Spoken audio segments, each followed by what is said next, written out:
So I had no idea what to call this thing when it was suggested I submit an abstract, because I was kind of in the middle of it. I just left Gilt Group, and it started in FunctionX. And we can't talk about what we do at FunctionX. It's all secret.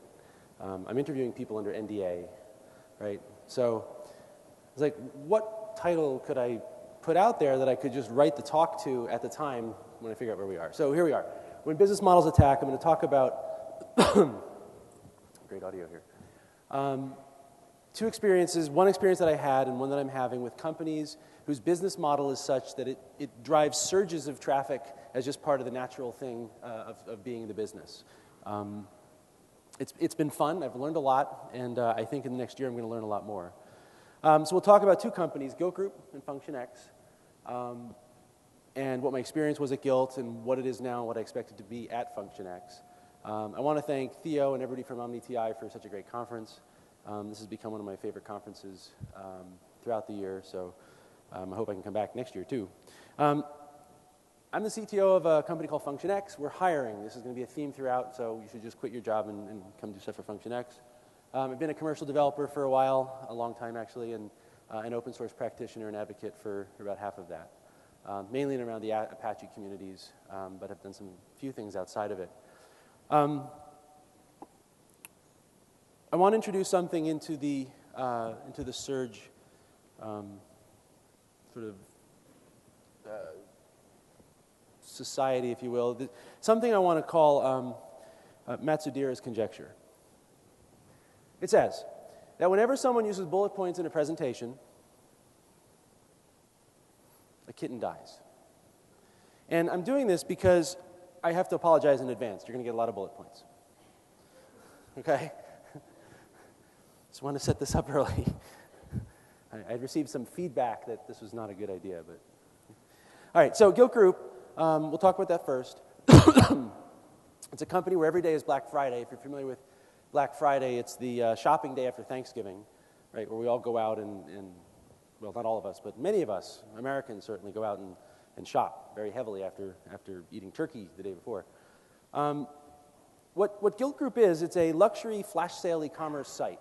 And it's fairly large at this point. They just finished a round of funding, which put their post-money valuation at $1.2 billion. That's with a B. Every day they do 30 to 40 sales of limited inventory luxury goods. Who here is a Gilt Group member? Really? I mean, I knew a few, but I didn't seem that, given how we dress. Members know who the designers are, but not the specific items. They get a mail at about 11:50. We send out a massive email telling them what the designers are going to be for the sale. And then at 12 o'clock sharp, we let them in. They get to go in and just buy. They scramble to get items to put them in their shopping carts. They get a 10-minute reservation for the shopping, once it's in the shopping cart. And if they don't check out within 10 minutes, they lose it and someone else can pick it up. This inventory model has been the biggest cause of pain there, but there's some other things that were problematic. Items are in limited supply. These are excess many times from designers, so more can't be ordered. Gilt wants to sell exactly everything and sell no more, right? They want to sell everything because they want to get rid of the stuff, right? And they can't oversell because they can't order more, and that would disappoint their customers. And they're very much oriented toward a really good customer experience. Every physical item is tracked as a unit. So rather than have a row in a database that says, I've got 15 of these shirts, you're going to have 15 rows in the database, right? That's one of the solutions to the problem. So they maintain and track everything to a specific item. So what does it look like? It's a fairly simple site. This is a home page. This is the women's store. There's several sales on it. These are sales that you can click into. When you click into one, and I'm going to click into the Adam sale. That's the woman with the purple dress there. You then get to see the items in the sale. And then you get to click on one of those if you wish, and you can choose a size and color and put it in your shopping cart. Right? Very straightforward, very simple. The problem is that they sort of line this thing up and they create this scarcity such that every day at 12 it is like 6 in the morning at Walmart, right? Where people are just pushing down the doors to get in. In technical terms, it looks like this. That is the load peak every day. Every time there's a sale. The site has to be fully functional at that peak. You can't roll off any functionality. You can't start caching. You can't start turning things off. It's got to be the full experience. And this thing happens every day. This is a series, Friday noon, Saturday noon, Sunday it's actually at 9 o'clock in the evening. Monday noon. Tuesday did load testing in the morning, and then there was the sale. Thursday, Wednesday with a Wednesday night sale Thursday. So this is their life and their pattern. It's really important that the site works because about half of the day's revenue comes in the first hour. So you don't have a lot of time to fix anything if something goes wrong, or else people will go away. They'll come back tomorrow for the sales tomorrow. But you kind of lost it for the day if something goes wrong. The way they started was the way a lot of companies start. They used a shared nothing Rails architecture, right? You use Ruby on Rails thins, and the idea is that they're all independent because they're basically single-threaded. They don't talk to each other. There's nothing shared among them. And then as you grow, you can scale out. Again, nothing shared at all, by just adding more thins.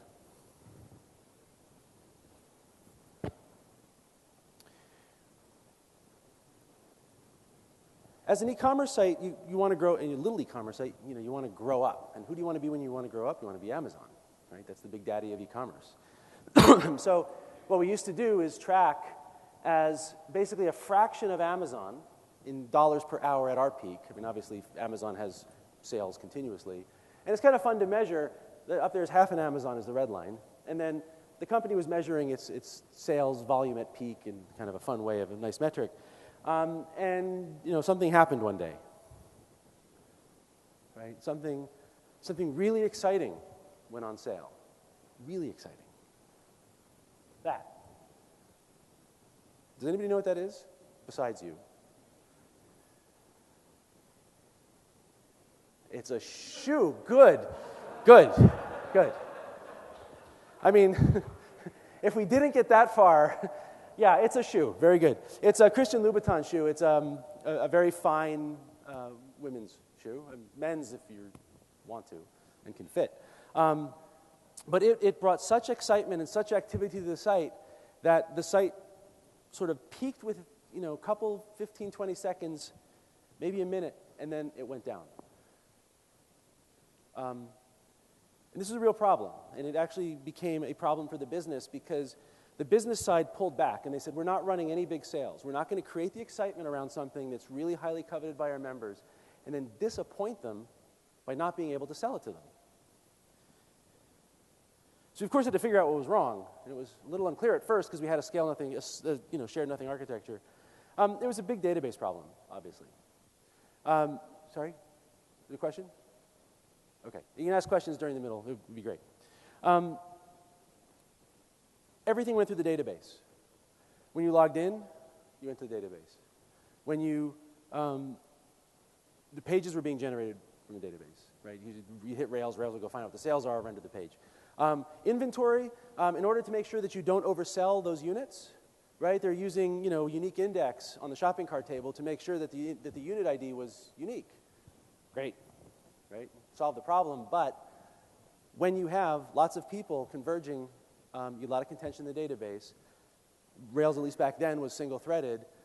All these app servers stop working, waiting for the database to come back, and the site goes down. Of course, people then start hitting refresh, refresh, refresh, just compounding the problem.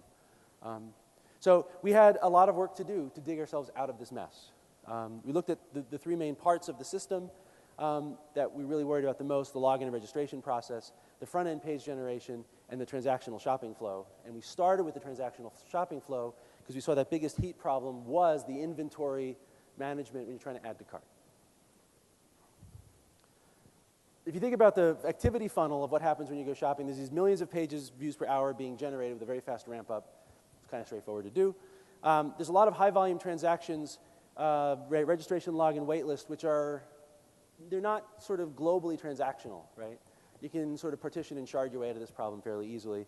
And then there's a high volume shared state stuff like adding to cart, where you got to make sure that across all of the sources of coming at the inventory, that you're really maintaining and transactionally control over the reservations being assigned to people for units of inventory. So we decided to focus on that first. So there's inventory, there's the shopping cart part of it, then there's checkout. That's the sort of the shopping flow. The inventory management is the highest transactional load.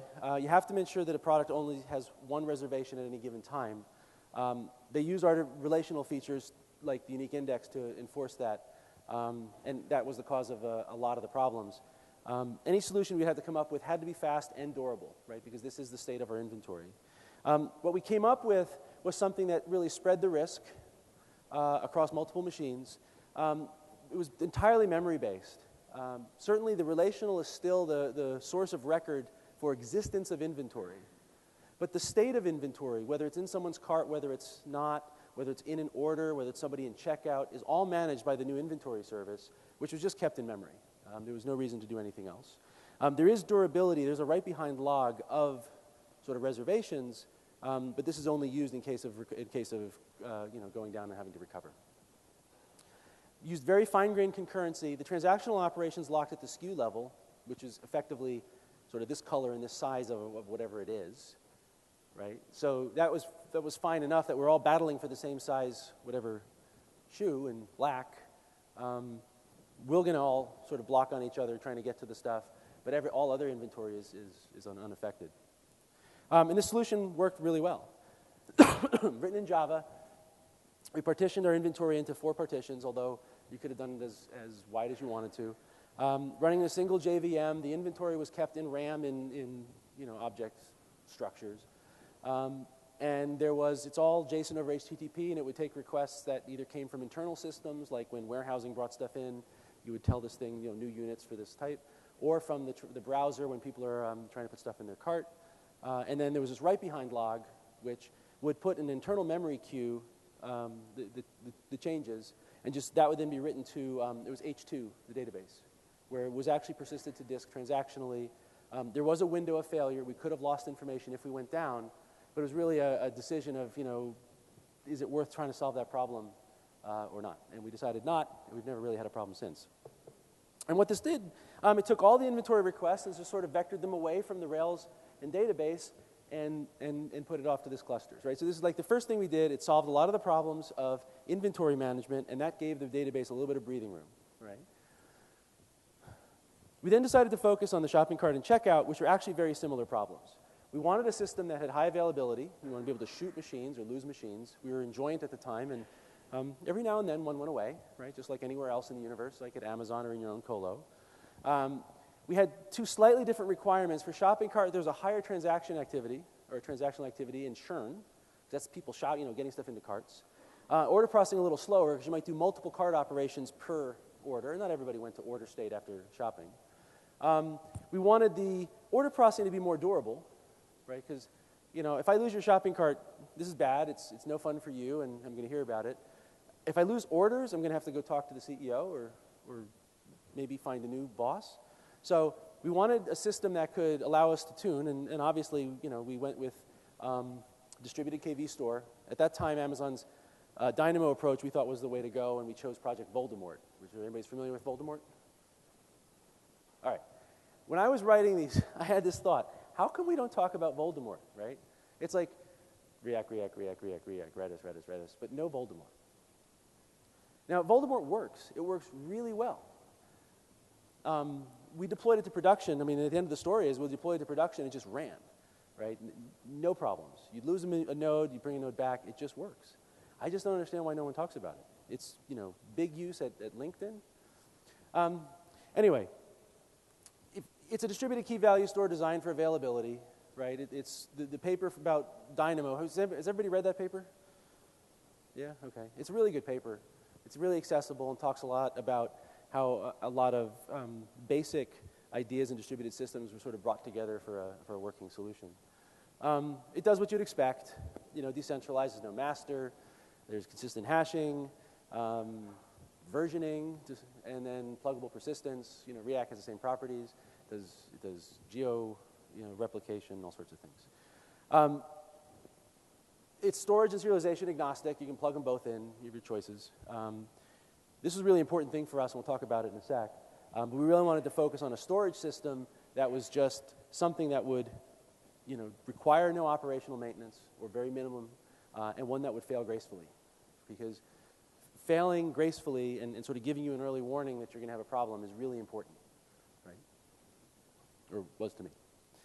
Client API is obvious, right? It's a distributed map. There's this extra thing called the version, which is the vector clock, and it's just a fact of life when you're dealing with a system like this. It's transparent to you as a programmer. Just make sure that whatever you get from it in the previous call, you submit on the way back. A lot of work was put into choosing the storage system. The goal was for shopping cart for the testing. We used a 5K JSON document as our fake data, and we wanted a store that was predictable and consistent. We took these documents, we filled the store with 1 million of them. We had some key set, we chose some subset of the range, and then we just churned with a get put, right? Because you imagine when you're shopping, you want to put something in your cart, the server has to go get it, modify the document, and put it back. BDB was one of the things we finally converged on. This is on Amazon several years ago. It's doing 2,000 cart operations a second, so that's 4,000 small operations, basic operations per second. And it just runs, and BDB is very studly and sort of manages its own files really well, and it just really worked great. So I'm thinking, this is what I want to do. At that point, my boss said, I've heard about this Tokyo cabinet thing. You should look into it, because on my laptop, I'm doing really fast stuff. And I said, all right. And I did, and you may know what's behind the big square with question mark of doom, right? Because you've seen this before in a previous slide. It ran like a bat out of hell for a while, above 10,000 operations a second. And then something bad happened. It stopped. And it stopped because it's using a memory map file for its storage, and while everything is small enough to fit in RAM in the file system, it works really well. And when all of a sudden the operating system has to start dealing with the memory map file for its storage, it thrashes like hell, and performance just goes out the window. So the result of this work was that we invented the Gilt KV store. We basically hid Voldemort inside of a very simple JSON over HTTP framework to allow any of our systems to talk to it, right? As long as you can do HTTP and sort of do JSON, you could talk to this thing. You didn't need to embed a library. You didn't have to do anything special. You could curl and talk to it. It was really, really convenient. So architecturally, it looked like this. You have a load balancer. Inside a server, which is one JVM, you've got the service interface that handles the JSON part. That actually deals with the Voldemort client directly, which then talks amongst themselves in Voldemort speak to the embedded servers that were in the same VMs. And BDB, of course, is the backing store. And it worked great. In production since August 2009. Full Gilt load was on in September of 2009. The uptime has been in years. I think there's 2 times we had to restart. One was after an upgrade because there was this strange problem with the connection pool that if a machine disappeared, didn't shut down, but sort of if you pulled the network, the connection pool got into a funky state. So we did that, and then we moved colos once, so we had to sort of shut them down and move them, so nothing you can do to avoid that. No care and feeding. I mean, honestly, no care and feeding. Ops does nothing. They don't even know there's actually data files there. And with that, it solved sort of 3 of the problems there in the transaction sequence. Next thing we went after was the login and registration stuff.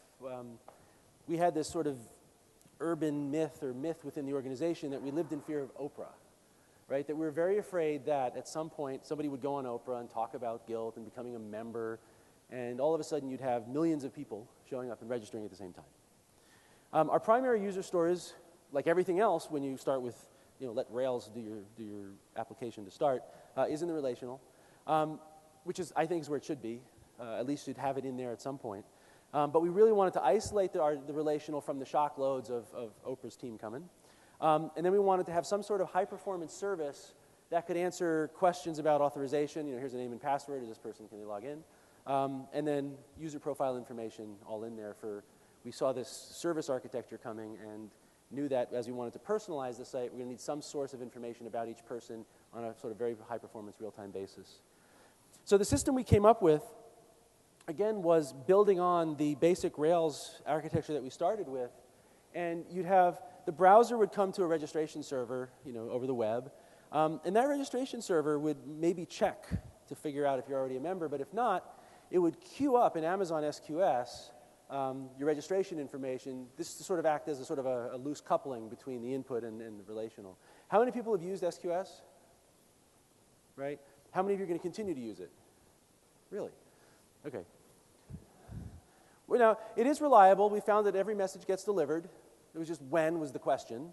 We've had messages show up months later, literally months later. And it was almost like I thought, somebody found a disk drive on the floor and plugged it back into a RAID array, and all of a sudden messages came from 6 months ago. We got orders that way. Anyway, so there's another Rails task that's going to read, poll SQS looking for messages, and then these are user registrations, and punch them in the database. And then there's a cluster that we call the auth service, which is really just keeping all user information in RAM. And a different Rails job would be looking for changes in the user table and post that to the cluster, right? And it worked well. It had some problems. One thing is when you made a password change, of course, there's a propagation delay of that out to the auth service cluster where all questions about login were answered, right, in the transactional production system. But some things like that. But overall, it worked really well. It started out by being entirely in RAM, and then once the heap got into the 9 to 10 gig, it can be sometimes tricky to manage a big heap in Java like that. So turned it into using BDB. We just sort of basically hid BDB in a little wrapper that made it look like a map, which was the same thing we were using in RAM, and then just plugged it in with persistent storage. And that worked really well because the working set of users that are active at any given moment is much, much smaller than the entire membership. But you've got to be ready for the entire membership, anybody in the membership to show up. So that solution worked really well. In Function X, we're doing something different. And I wanted to show this to sort of give you a comparison about sort of the next generation. The final thing was the front-end page generation. The solution we had with Rails at first was when it became clear that Rails couldn't do it. We had 400 thins trying to generate pages, and it just was hopeless trying to manage and maintain this. We'd pre-generate and cache the sale pages on a periodic basis. Like every half hour, the whole thing would be recalculated and pushed out again. Served from Zeus Traffic Managers, which is a fantastic product. I'm a little worried now that I think they're now in CA. Right? Wasn't Zeus sold to Computer Associates? No one knows? Great. It's like where software goes to die. Anyway, with this solution, what could possibly go wrong? Cache misses, right? If the marketing department used the wrong URL in a marketing email, which went out to millions of people, you had all these people coming in, bypassing the cache and going right to Rails, which is exactly what we're trying to avoid. So we also couldn't personalize anything because the pages are pre-done. You could do a little bit of personalization on the client side with JavaScript, but in terms of a real personalization, in terms of sale choice, right? Like, I'll show you in a sec what we have now going, but it was, I tend to buy in the home section when I buy at Gilt, right? So once we got the personalization engine in, it was interesting about how many sales were sort of put up that were more home-oriented than, say, women's shoes. But so you couldn't personalize anything, so we had to build a system where you could generate the pages per view, right, at real time. The first attempt was putting Rails 2 in JRuby on the JVM, right? Because the JVM is a really good garbage collector, really good JIT, really well instrumented. You can do a lot with it. It was faster than CRuby. And it was a good solution until we put some testing on it, and we got at about 50 pages per second on a 4-core machine. The thing just sort of fell over and died because the garbage generation rate overcame the ability for the garbage collector to manage it. And there's nothing we could do. So we literally scrapped that whole program and went with basic Java JSP and page composition, as we called it. We noticed that 99% of our traffic is on those 3 main pages I showed you, which haven't changed for years. So why do you need a full app framework to do this, right? There's no input forms. There's no validation of input there. So we built a purpose-built app server, which is basically embedded Jetty. It supports JSP, so you can use sort of the regular tools you're used to. It makes parallel calls into a service fabric, which are primarily JSON, and uses that to render the pages. And when I say parallel calls, if you remember what our page looked like, right? There's a whole bunch of parts. At the top, there's a nav. You may not see it, so like women, men, home, children. If you click on each one of those, you get a set of sales. Now, those sales are personalized to you, so that has to actually come from somebody who's going to sort of generate that for you at the runtime. This whole thing is called the mosaic. That's also a set of sales that are personalized to you. That comes, per request at runtime. There's a bunch of other pieces, like there's a calendar showing upcoming sales, which are personalized. I got the nav bar, and then some user info. And so Swift would just make parallel calls out using a thread pool to fire these things out, and then would just block, waiting for answers to come back as it was rendering down the page, which is really good because while you're waiting maybe for the first one, you're starting to render the nav bar. other requests are coming in and they're there and ready when you're ready to render it, right? And it really improved page generation time, made things pretty quick. And it works. I mean, here's an example of personalization. Not a great one, but still one of them. So this is an established account that I've shopped in, and now it's selling me W Hotels betting. And then this one is just for a brand new user who I just did a sign up yesterday evening just to see what would happen. And the sales setups are different. Now, they're primarily the same sales, but they're just oriented different based on having no knowledge of me. That's how the merchandising team set up the sales. But we allow the personalization engine to sort of take over a little bit and reorder them based on you and your shopping history. So Gilt is now generating completely personalized pages for every page that you see on the site at that peak rate without breaking a sweat. It takes about 6 machines to do it, at least in the JSP tier, and it works really well.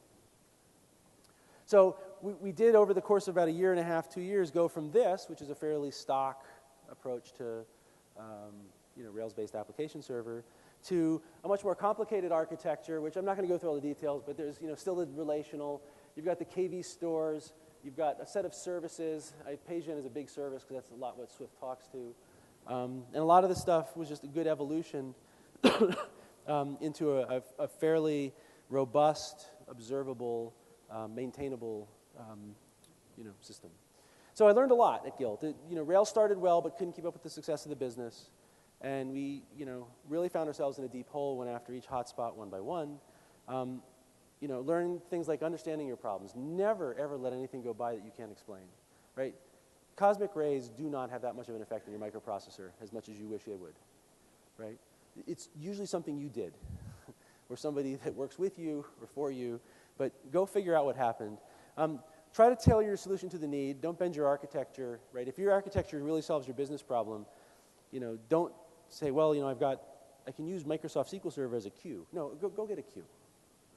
Don't be afraid to create it from scratch, and then don't believe in what you read about benchmarks and performance. Go test it yourself with your problem, because we learned a lot about the storage for Voldemort that way. And then the services loose coupling stuff kept us out of a heap of trouble.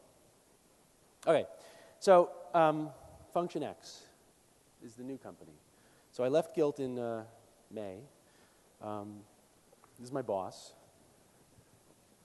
She has this really great story to tell, and I was convinced it's something I wanted to do. Gilt was a great place to be, right? Gotten rid of all the problems, but now here's a new set of adventures. So what are we doing? There's a gentleman named Robert FX Sillerman. He's a successful media entrepreneur who's built a series of companies over time, and he thinks in terms of big media consumption, consumers. His last company owned American Idol, for example. He did the roll-up of concert promotion organizations and turned it into Live Nation. So it's that scale. What we're doing is a mobile consumer experience. I won't tell you what the core idea is, but I'll give you a high level. We think it's only going to work at scale as a business. It's not going to work if it doesn't go big, which is kind of good, right? Because we either go big or go home. We're designing it, and I'm allowed to do things for scale from the beginning rather than the quick rush it to market and then scale later, because we think it has to scale to work. And for the purposes of this conversation, let's think of it as a second screen or social TV experience. One of the first things I learned, and Janet brought in a lot of really great sort of media and TV executives into the organization. And I learned something very important about how they think. And I'm trying to teach them a bit about how we think, because we are different people. Here's how we think, right? We're doubling our users tomorrow to 20 million. Now, 20 million is a big number. Now, for Robert Sillerman, it's not, right? That might be the week-to-week difference on one of his television shows, right? 20 million households can show up. But for us, unless you've really put the capacity in place and have a plan for dealing with this is a problem if you're not prepared. For TV people, it's a little different. There's absolutely no marginal cost for having someone else turn on their television. Right? It's very different than our world where the number of viewers is proportional to load. And it's been interesting working with this team because you have to get this idea across that it just doesn't happen. The driving themes for our development is that we're going to have no single points of failure, as everybody tries to do. We're designing for 10 to 100 million active users. active meaning at some point they participate in some window of time. We're going to design as if 1 to 10 million will show up all together at the same time. This is that spiky problem I was talking about. We're designing for multi-data center. We're doing our own hardware plus cloud. We do have the green field. We can choose anything we want to do. Failure should be gradual and gentle. Right? And we're starting out with an architecture that, at least if you stand back far enough, is very similar to Gilt's in that it's very service-oriented. We've got the public internet. We've got mobile mainly as our clients coming in. You've got a set of public API services that are written in Node.js. They don't do a lot in terms of business logic, but they're there to do a lot in terms of concurrent scalability. Because, again, we're designing for this shock problem. There's a set of services that are a little bit richer in what they do. Those are currently now written in Java. Then there's some general processing stuff like notification, email. Now, the one other thing we're doing is audio matching, and I'll explain that in a sec. So we have another wrinkle in all the stuff that we're doing. So login and registration is like, we have the same problem. We're afraid of surges. Now we live in fear of the marketing team because we got some great marketers who I think are able to drive massive amounts of consumer attention. They understand television. They understand that kind of media. The primary user profile store is going to be in a KV store rather than being relational. Right? This is an inversion from what we did at Gilt. The problem, of course, is that the KV is really useless for anything other than the single lookups. So we want to get the data into the relational so it's usable for data warehousing, for ad hoc queries, customer service. Like, you either get your email address correct or I can't help you, sir. Right? There's no like. You've all seen this joke, right?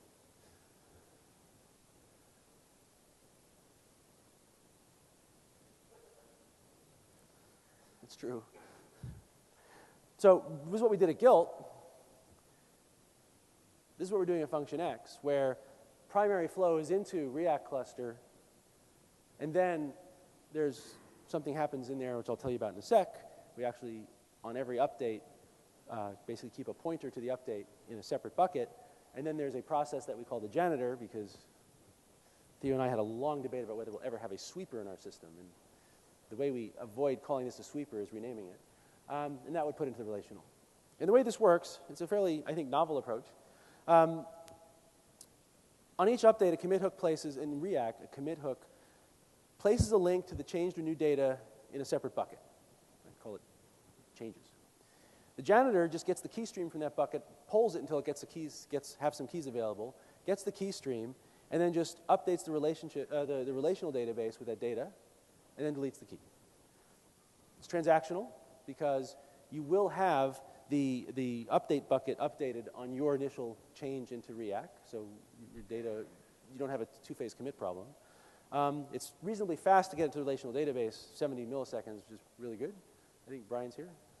It's him. Who else worked on this? Some others. Now, this is style points, right, because we don't need it to be 70 milliseconds, but man, it's cool. And this is really nice now because without a lot of extra work, we're going to have the ability to deal with this data in sort of both quantum states, right? Sort of wave and particle. One problem we're tangling with, which is very reminiscent of the Gilt experience, was finding the storage system for the KV store. We want that same goal that we had last time, which is predictable, consistent, low maintenance behavior. There's a few options, but we're focusing on two, which are Bitcask and SimpleDB. Not SimpleDB, LevelDB. Yeah, wouldn't that be an implementation problem? Bitcask is fast log-structured system. Its data stored on disk as a sequence of appends, and keys are kept up in memory, pointing to the file where the data is stored. It's designed with the ability to handle data sets much larger than RAM without the degradation. Now, this is true, right? There's a problem here because data sets, I think, only refers to V, not K. It moves. This is, I think, protobuf protocol with Bitcask. So here we are, one machine, or I think, is it a machine or a cluster? It's a formula cluster. It's on Amazon, though. So it's 11,000 a second, or whatever that is. And it's beautiful, right? Flat, perfectly sustained. There's a problem. We wanted to, so Janet keeps talking about her 100 million users showing up. So let's put 100 million in there and see what happens. right? We've got the marble-colored slide with the question mark of doom. So 5.5 hours into this test one weekend, it just stops. You ran out of RAM for the key storage. All keys have to fit in RAM, or at least that index, right, has to fit in RAM. It doesn't page any of it out, right?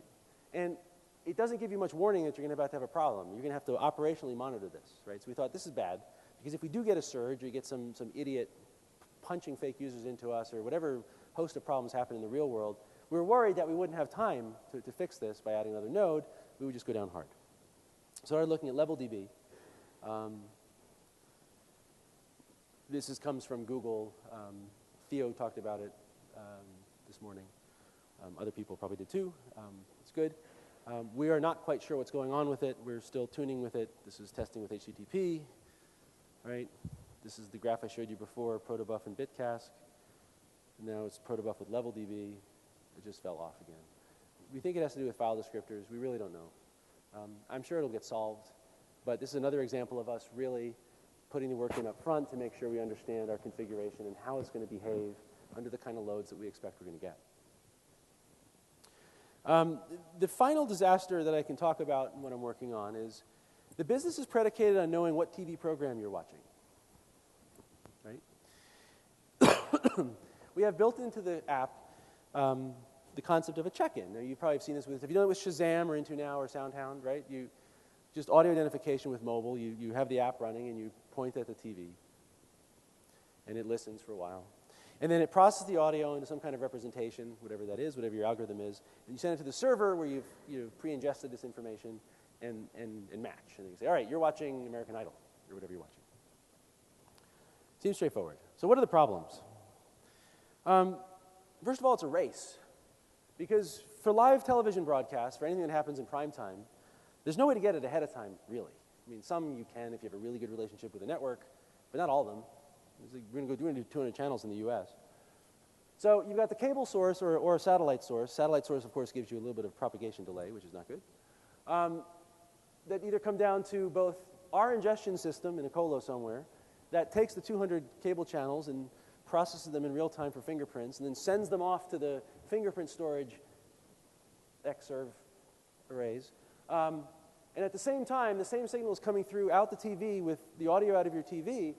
iPhone is going to sample it through the internet to the same matching service which will consult the fingerprint storage and try to match. Right? You've got this very high write rate of data that you're actually querying against at the same time. It's a hard problem. Other hard problems include the fact that the microphones on an iPhone are made for this, right? They're not made for pointing it across the room at some audio source. We also have the problem that most people will hold it this way. The little thing on the top here is the sensor for noise cancellation to block out room noise, right? So you're going to point the noise cancellation detector at the thing you're trying to measure.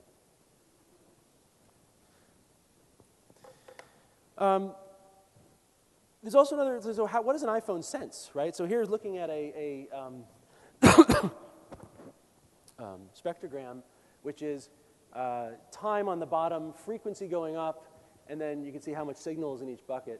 And I don't know if we can hear it. Let me see if you can hear it so you can kind of see what these bumps mean. I'm hoping for the best here.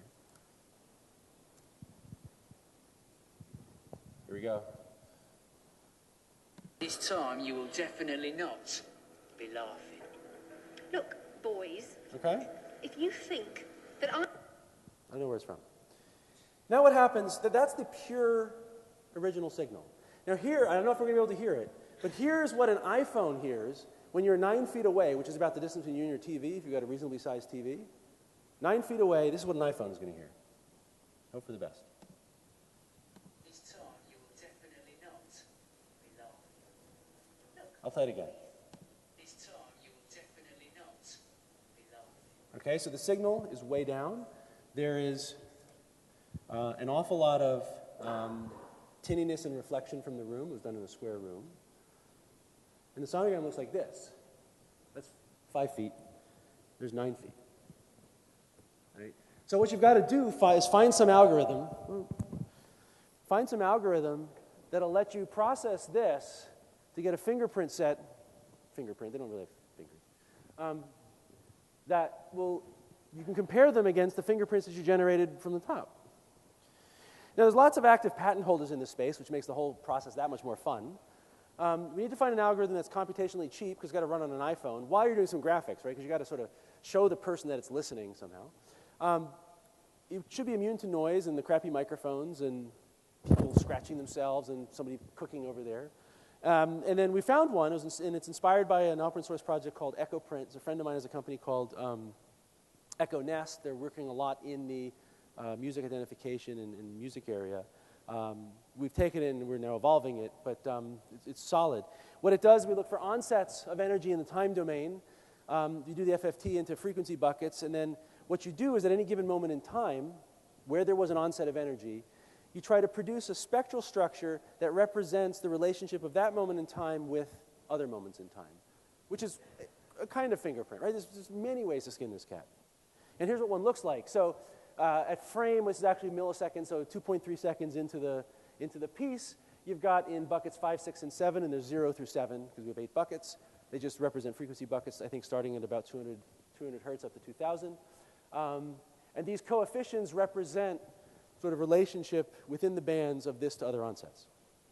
If you viewed it in a spreadsheet, because I'm somewhat visual sometimes, and you collapse the bands down, so you just want to know, for a given moment in time, what bands are represented in the signature. Here's what the original source looks like for several hundred, 800 milliseconds, okay? And then what's interesting about this algorithm is that that's 1 foot, 5 foot, and 9 feet away. I played you the 9 foot, I don't know if you could hear it. And if you look at it, you can see the structure persists through, right? Despite the damage that happens because of the iPhone and whatever else is going on. So this is what we went after, is how are we able to match against this kind of structural relationship? But it's really a problem because the fingerprints that come in from the phone are similar to, but not the same as, the fingerprints you have in the database. And the open question, we have a system that works, right? We're currently doing 55 channels just because I kind of ran out of decryption cards, because you have to decrypt your cable. The system is working and it's matching fairly well, but it's only for live. I haven't done static corpus yet. But it's fairly inefficient because essentially it's a table scan, right? I haven't figured out a way to index yet in any reasonable way. There are approaches such as KD trees, but these are fairly high dimensionality, and KD turns into table scan at high dimensionality. There's sort of location-sensitive hashing, which they use a lot for various reasons. We're looking at that. So we're spending time on this, but it's an interesting, hard problem, because what our goal is to have is everything that's currently live in the U.S., East and West Coast, right, because it's 3-hour shift. And then you'd like to have just a corpus of material going back, as much as you can. I think someone said that if you paid attention to the best the most popular, most meaningful channels in the United States, you could probably collect everything that's worth broadcasting in 6 months. I don't know if it's true. But we want that corpus. We want you to be able to put in a DVD, match against it. We want you to be able to have something on your DVR. Who doesn't have a DVR? Right, well, okay. Most people use it for time shifting. My kids use it for storage, archival storage, right? So I've got stuff going back years that are kid shows, right? And I think people do that. So the only strategy we can do now is just basically distribute this thing out and tier it. It turns out most of the traffic we're going to get is going to be live. So if you think about putting a lot of capacity on the live partition, and then say 7-day partition, because most people will use a DVR to time shift. In other words, just wait, because I can't see it now because I'm at work, so I'll watch it on Friday when I get home. Within the next week, you'll watch it. And then there's the long tail stuff. And if we could balance, capacity this way based on the incoming traffic, I think we have a fighting chance. I think other people do it this way too. It strikes me as a big hack. I hate it. I would love to have that ideal solution of just being able to index and find things in sort of this big flat space. But right now, we've no idea how to do that. Anyway. What I'm learning at Function X. First of all, it's hard to hire under NDA.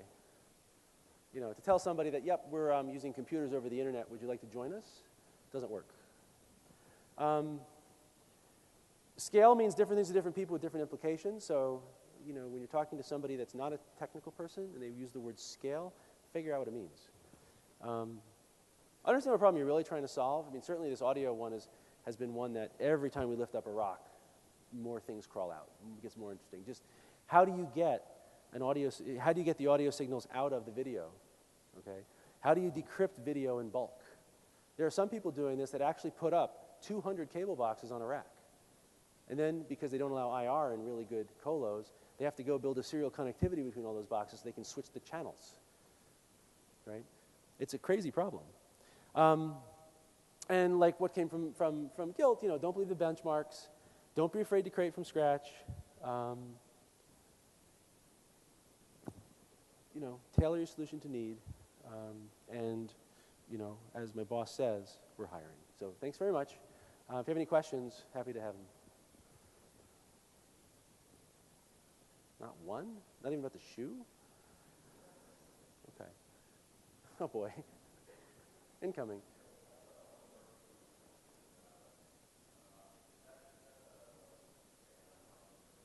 No. No, that's the native Java implementation.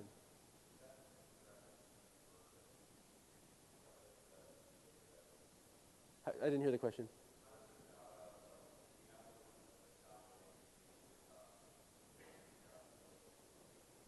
I don't know. I don't know. I know that Oracle is very active in what they're doing in the Java BDB or BDBJ or whatever it's called. So it's very well maintained. You can get support from Oracle if you want to, but we never had such a need for it. And by the way, so when I showed up at Function X, I was the only technical person. They'd already gone out, and I'm really lucky because I got some help. I showed up at middle of May. They had a deadline self-imposed deadline of September 15th to get the first version of the app out. No technical people, right? And all of this. So I got really lucky is that on one hand, for the front-end iPhone work, we have a team in Canada that's contracting and will eventually find people internally, but Extreme Labs. And then OmniTI has been helping us out on the back-end infrastructure, so they did that really great technique with React, so they're right behind RDBMS, and a bunch of other great stuff is coming from them. So I'm really, really lucky that I got some help. But we do want to eliminate them, right? We want the people to be in Function X's employees. So we're hiring, please. Any other questions? Yes.